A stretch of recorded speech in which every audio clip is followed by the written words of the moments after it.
कहानी महाकाल। सम्राट विक्रमादित्य अन्य राजाओं की तरह विलासी नहीं थे। वे हर समय इसी चिंता में रहा करते थे कि प्रजा को किस किस बात की तकलीफ है और वह किस प्रकार से दूर की जा सकती है। जिस शासक को प्रजा की चिंता नहीं, अपनी ही चिंता रहती है, उसे रक्षक नहीं भक्षक समझना चाहिए। एक दिन प्रातः 4 बजे महाराज अपनी महल से बाहर निकले, बिल्कुल अकेले, किसानी वेश। एक ओर को चल दिए। एक जंगल में जाकर देखा कि एक तरफ से एक रीछ आया और उनकी सामने वाली राह पर होकर आगे चलने लगा। उस रीछ ने महाराज को नहीं देखा, परंतु सम्राट ने उसे देख लिया था। थोड़ी दूर चलकर वह रीछ जमीन पर लोटपोट हो गया और एक आला बाला 16 साला नवयुवती बनकर एक कुएं पर जा बैठा। सम्राट भी छिपकर यह निराला तमाशा देखने लगे। तब तक कुएं पर 2 सिपाही आए। दोनों सगे भाई थे, छुट्टी लेकर घर जा रहे थे। युवती ने मुस्कुराकर बड़े भाई से कहा, तुम्हारे पास कुछ खाने को है? बड़ा सिपाही, जी नहीं। युवती ने कटाक्ष मारकर कहा, मुझे बड़ी भूख लगी है। बड़ा सिपाही उस युवती पर मोहित हो गया था। वह बोला, यदि आपकी आज्ञा हो तो समीप के किसी गांव से ले आऊं। युवती, आपको तकलीफ होगी। बड़ा, आपके लिए तकलीफ? आपके लिए जान तक दे सकता हूँ। युवती, क्यों? बड़ा, सुंदरता के कारण। सुंदरता भी ईश्वर में से आती है। सुंदर चीज को देखने से मालूम होता है मानो ईश्वर का दर्शन हो रहा है। युवती, तो ले आओ। बड़ा भाई चला गया। युवती ने छोटे भाई को कटाक्ष मारा और अपने पास बुलाया। वह आकर अदब से अलग बैठ गया। युवती, मैं तुम्ही पर रिझ गई हूँ। छोटा, ऐसी बात मत कहिए। आपने बड़े भाई साहब पर कृपा कटाक्ष किया था। आप मेरी भावज हैं, भावज माता होती है। युवती, तुम बड़े मूर्ख मालूम पड़ते हो। छोटा, क्यों? युवती, तुम्हारे बड़े भाई की क्या उम्र है? छोटा, 50 साल। युवती, तुम्हारी? छोटा, 35 साल। युवती, और मेरी? छोटा, आप ही जाने। युवती, अपनी बुद्धि से बताओ। छोटा, होगी 15-16 साल की। युवती, अब तुम ही बताओ कि एक 15 साल की लड़की 35 साल के आदमी को पसंद करेगी या 50 साल वाले बूढ़े को? छोटा सिपाही निरुत्तर हो गया। युवती, जो मैं कहूँ वही करो। तुम मेरे साथ भाग चलो। छोटा, कदापि नहीं। आप मेरे बड़े भाई से सप्रेम बातचीत कर चुकी हैं। आप भवज हैं और माता के समान हैं। युवती, मेरी आज्ञा न मानोगे तो मारे जाओगे। छोटा, चाहे कुछ भी हो, इसकी परवाह नहीं। थोड़ी देर में पाव भर पेड़ा लेकर बड़ा सिपाही आ गया। युवती ने अपनी साड़ी जहाँ तहाँ से फाड़ डाली थी। उस फटी साड़ी से मुंह ढककर वह रोने लगी। बड़ा, रोती क्यों हो? यह लो पेड़ा खाओ। युवती, पेड़ा उधर डाल दो कुएं में और तुम भी उसी में कूद पड़ो। बड़ा, क्यों? युवती, तुम्हारा यह छोटा भाई बड़ा दुष्ट है। यदि तुम जल्दी न आ जाते तो इसने मेरा सतीत्व नष्ट कर दिया होता। यह देखो, छीना झपटी में मेरी रेशमी साड़ी तार तार हो गई है। बड़ा, क्यों बे यह हरकत? छोटा, भाई साहब यह झूठ कहती है। बड़ा, तू सच्चा और वह झूठी है। छोटा, मैंने कुछ भी नहीं किया। बड़ा, और यह बिना कारण ही रोती है। साड़ी कैसे फटी? छोटा, मैं क्या जानूं। बड़ा, अबे साले, तू बड़ा बाजी है। छोटा, देखो गाली मत देना, गाली में विष बसता है। बड़ा, चोरी और सीना चोरी? तू भाई नहीं दुश्मन है। इतना कहकर उसने तलवार म्यान से बाहर निकाली। छोटा भाई था तो सुशील, परंतु था कलयुगी ही ना। वह भी आ गया सिपाही आना गर्मी में। उसने देखा कि बेकसूर होने पर भी उसका भाई एक अनजान और बदचलन औरत के कहने से उसे धर्मभ्रष्ट समझ रहा है। उसने भी तलवार संभाली।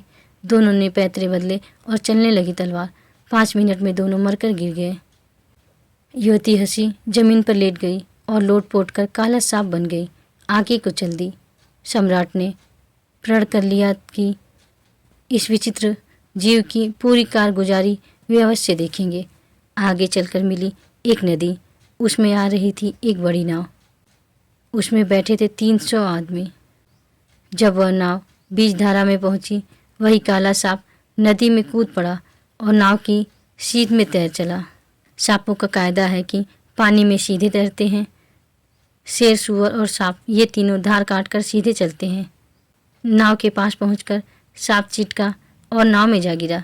लोगों ने यह तमाशा जो देखा तो सांप की ओर से हटकर दूसरी ओर भागे।